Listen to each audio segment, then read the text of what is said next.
Hey, what are you doing? I came out to check on you. Huh? What are you doing? Thought you were working. I'm looking at this. What is it? It's wire. It's a spool of wire. And I'm almost out of it. Can you see the spool of wire? Mm-hmm. I'm almost out of it.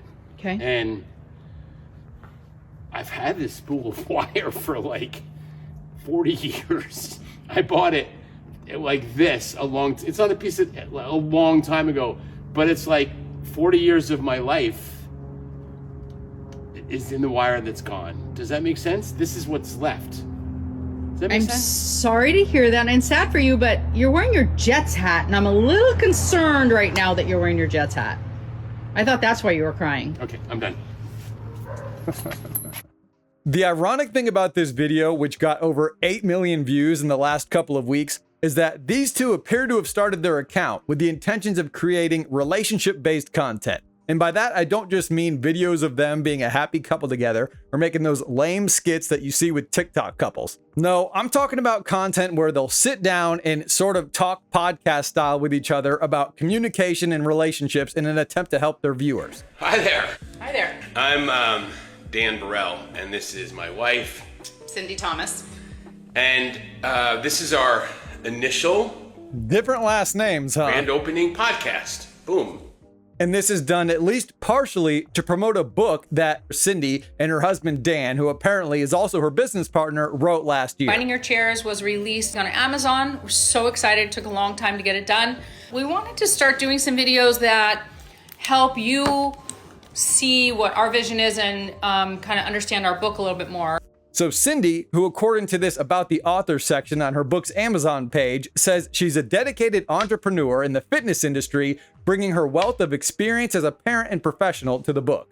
Odd how it doesn't mention her skills as a wife, considering the book's description claims you can explore innovative ways to build and foster a loving, enduring connection with your partner through its pages. So whether the video we just watched of her and Dan was staged or not, Cindy managed to pull off either the worst or best viral marketing campaign in history, considering within a month and 20 videos of creating her IG, she managed to reach over 8 million people, offering them a peek at her and her husband's relationship dynamic, which appears to show her complete disregard for his feelings during moments of vulnerability while reflecting on his age in life. And unsurprisingly, the internet does what it does, and the video led to tons of backlash from viewers over what has now been labeled Wiregate. They've bombarded their page with countless negative comments over the 2 weeks since the video was posted on December 17th. One of the things that we talk about in the book is to carve out some time to sit down and talk and have transparent conversations in a safe place. Yeah, the conversation you try to have about The Wire looked like a real safe one. Seen enough of your videos to know not to take your advice at this point. We want a Wire apology. If he doesn't talk much anymore, just rewatch your spool of Wire video. This comments on their very first video. Thought I'd see if you always sucked. And not only are people bombarding every video of theirs with these types of negative comments, but also the reviews and their book on Amazon as well, saying things like, the content of this book leads you to believe that the author is fully invested in creating open communication and space to support her partner. This is in fact false. Or this gem which says, I was really interested in buying this book, but then I found their IG and I see how Cindy really treats Dan, and it's not good. Dan even had to make an apology video to cover for her. Cindy likes to talk about openness and communication. However, when her husband Dan tried to share a vulnerable moment with her, she made a joke about it. If you look at the videos on her Instagram account, her husband is clearly a man of great emotional depth, and her attitude towards his emotional vulnerability is dismissive at best. I can't imagine why anyone would take relationship advice from someone who's comfortable posting videos of themselves, being so poor at listening and understanding and being emotionally supportive. The author seems unqualified to give relationship advice. It's like reading a book on weight loss written by someone who's 400 pounds. Was really hopeful to find new tools for building solid relationships. Instead, I found a dishonest woman who belittles her spouse, gaslights him into defending her, and who refuses to take responsibility for her behavior. And every one of these reviews gave it 1 star, leaving the entire thing with a total rating of 1.9. So this led to Cindy responding to all of the backlash and addressing it through another video on her Instagram, which appears to be just an attempt to capitalize on all of this drama and drag the situation out further. Hey everyone, I'm here today to talk about Wiregate. I know that we've had a lot of comments about our video. It's been very interesting to say the least. None of which I took personally. Yeah, and they're not stopping. But what Dan and I did see through all of the comments and all of the responses is that relationships struggle with transparent conversation. Relationships struggle with the honest responses. We have a very unique relationship and we play a lot. And just for the record, Dan is fine. And he's going to be home in just a minute. So I bought him an early Christmas gift, and I think you all will be very interested in what it is. Yeah, I'm not so sure that's true given these comments. Lost me the moment you said Wiregate. That's your response? Tell me you think you're above making mistakes and unable to take any accountability without telling me. If that gift is a spool of wire, it's the most insensitive thing you could do right after ruining his genuine moment. This lady sucks. I don't know how she has any authority with relationships when she's so tone deaf in hers. None of which I took personally. LMAO. Every single comment was to you personally. You should be taking the comments personal. Don't give advice. You clearly suck at this. You didn't take it personally. Well, let me try harder then. You look older than your age, you're the exact type of woman we warn our sons about, you have no business at all giving anyone relationship advice, your husband could do so much better than you, and you should do your next video in traffic. Oh my lord, come on now, she's not that bad. Oh yeah, the gift is a spool of wire. We already know. So then on Christmas Day, in an attempt to redeem herself, Cindy posts a public apology and gesture for Dan. But even on Christmas, a time when you'd think people would be more forgiving, people still weren't having it, posting comments like, "Merry Christmas only to Dan" button. And I can sit here and say, I hate this woman. This is getting to be a bit much. The amount of people who won't let her live down her handling of the spool of wire situation makes me very happy.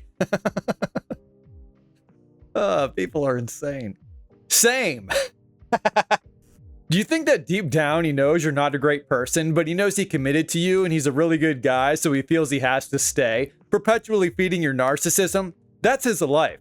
Do you think he knows and accepts it, or is he in denial? So it doesn't seem like people are planning to let up or let this go anytime soon. And although things aren't looking great for Cindy at the moment, or Dan either, if the video about the wire is a true reflection of how he really gets treated in their relationship, I think there are a lot of these types of marriages out there where husbands have been treated in ways where they're made to feel like their feelings or things they care about just aren't very significant. And a lot of time, these guys will even go out of their way to defend their wives who treat them this way because they're either just very loyal, selfless people making excuses for a bad one that they love, or they don't realize their marriage isn't as great as they think it is, which any of these things could be true here. But it's also true that you can't get a complete idea of a situation or a person or a relationship just based on a video clip or a collection of them on a social media page. So perhaps Cindy isn't the monster that people are making her out to be. I'd like to give her the benefit of the doubt, although it's not looking good. And given the nature of their business and the tone-deaf attitude that she's displaying in a lot of these videos, it wouldn't surprise me to find out that she's a person who lacks empathy and self-awareness. And it also wouldn't surprise me if this whole thing was actually real, nothing about it was staged, and according to Dan in another video, it was. So I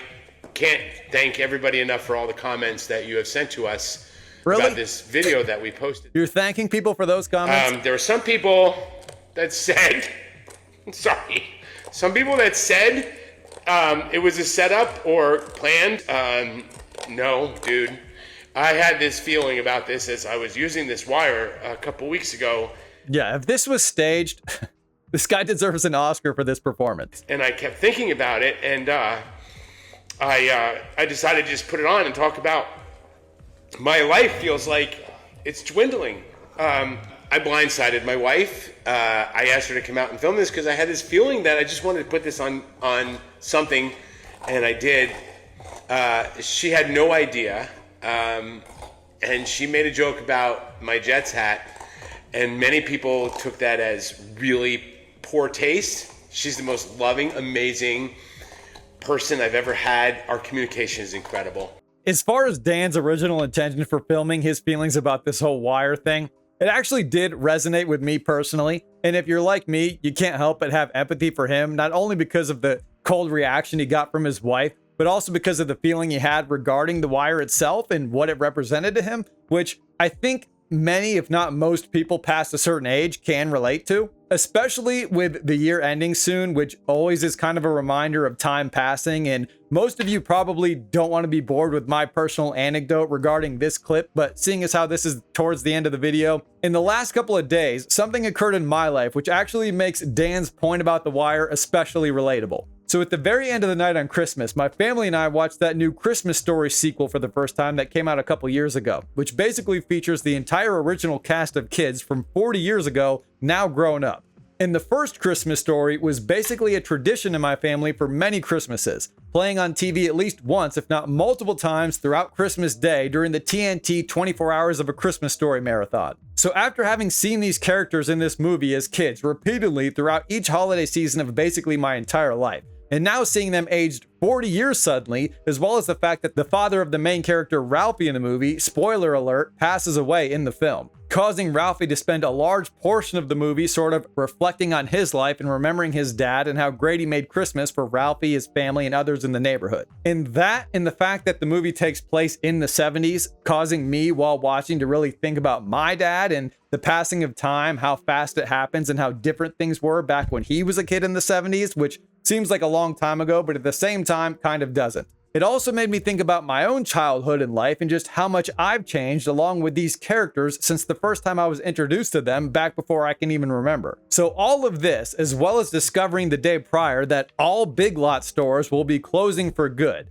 a chain that's been around with branches near just about every place I've ever lived, also for as long as I can remember, really gives me this kind of feeling like what Dan had about The Wire. One minute you're riding your bike down the street to Big Lots to buy a candy bar or some cheap toy, and the next they're going the way of Blockbuster, along with Party City, Sam Goody, and some other stores that were thriving around the turn of the century and have contributed to the lives and memories of millions of people over the last few decades. Just like Dan's 40-year-old Wire soon will be, those things will from now on just be a memory. And for some people, the idea that they'll never rent another movie on a Friday night, stroll through a music store to find their favorite copy of a new album, or enter Big Lots in search of some obscure item they can't seem to find anywhere else is sort of heartbreaking. So for me to go to the local Big Lots in my hometown one last time on Christmas Eve a few days ago and remember riding my bike there all those decades ago, it really is a reminder of how fast time passes and how much already has. You look back on your life and you feel like you were just 18 yesterday. Like the last 10 or 20 years flew by faster than you could have ever anticipated.